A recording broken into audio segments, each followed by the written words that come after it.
Hi guys, the value of quality. What does it mean in the guitar world? Semi-acoustic guitars may hold the answer. You know, a number of years ago I was working overseas and a colleague had a really bad cold with blocked sinuses, so I made him a pasta dish with a sauce consisting of every spice and every spicy tonic I could possibly find, with the intent of blasting his senses and clearing his nasals. There was a lot of pepper and chilies and Tabasco and jalapeno and probably ghost peppers and Sampaguita peppers and whatever else and so on in there. And it worked. His nasals were thoroughly cleared as he sneezed in the office backyard for several days afterwards. Another colleague who also felt sick tried it and commented that it tasted like eating every cheap hot sauce ever made all at once. She ended up getting a prescription which cleared up her symptoms in days. So I suppose there was value on both ends of that spectrum, as they say. The value of a home remedy on one hand, which makes your sinuses explode, versus an actual doctor's remedy which would also cure the persistent burning sinus pain caused by the first remedy. And in an odd way, I see the whole range of semi-acoustic guitars in the same vein. Semi-acoustics, of course, referring to hollow body, semi-hollow body, and chambered guitars.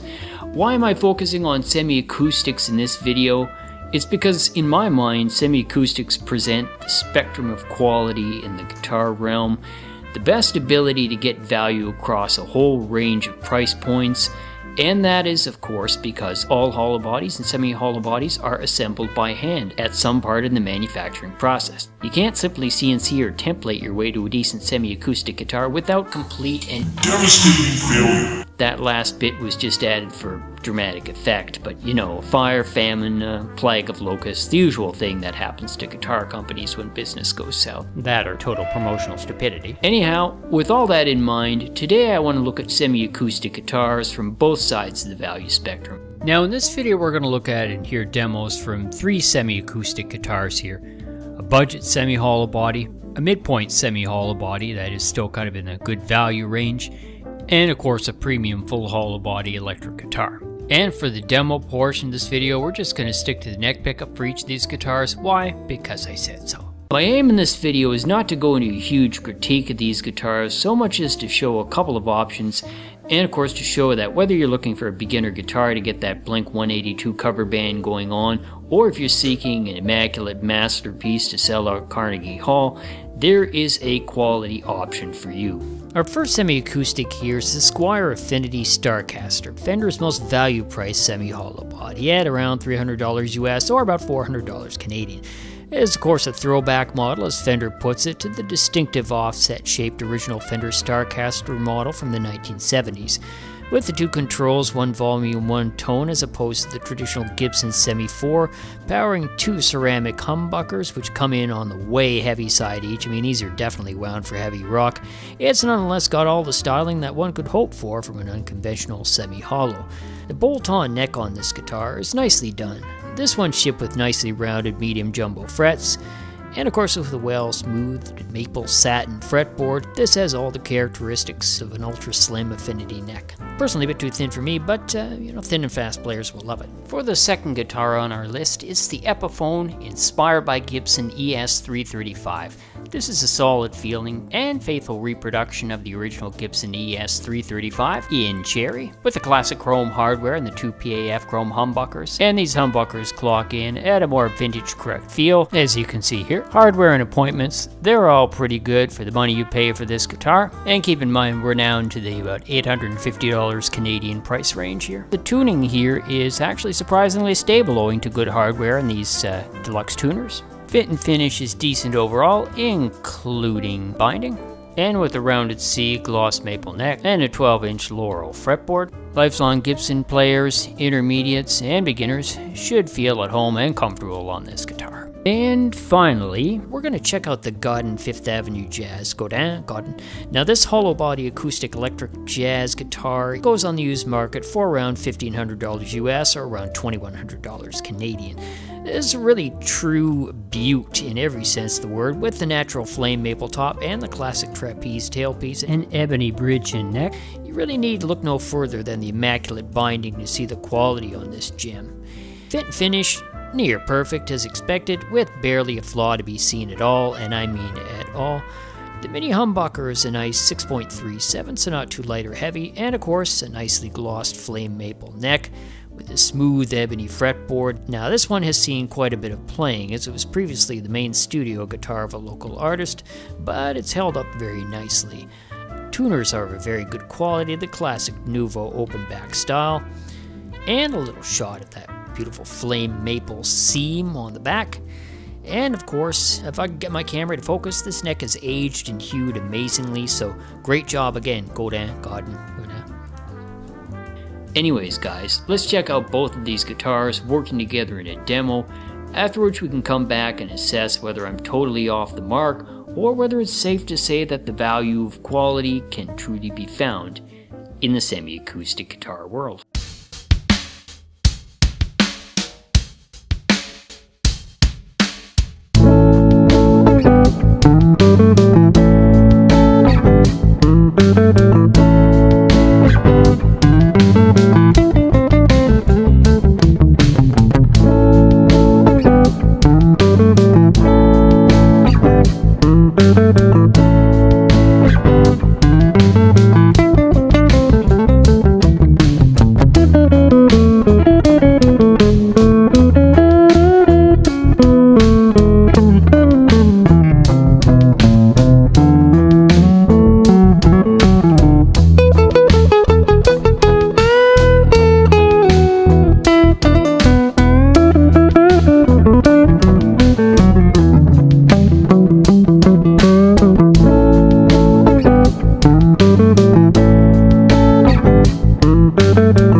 Anyways guys, there you have it, 3 semi-acoustic electric guitars from across the value spectrum.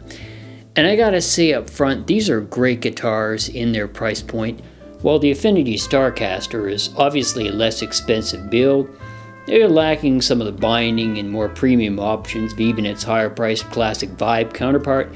This still delivers that characteristic bright semi-hollow sound and look and feel at a price which is quite affordable, mind you.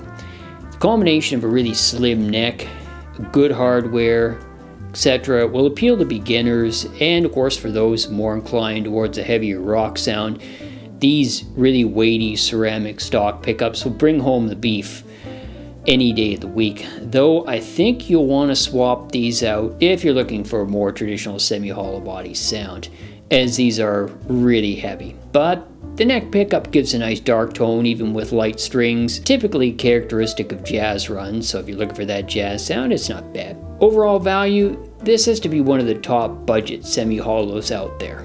Now for the Epiphone 335, this feels really solid overall, with those all nickel PAFs, a smooth Laurel fretboard, and of course the maple cherry finish.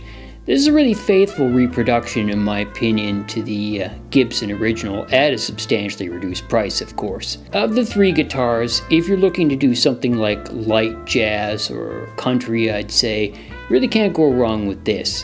In my opinion, this neck pickup was the best balance between the two. I also did not experience some of the tuning issues you typically get with Gibsons, or you've gotten with Gibsons in the past.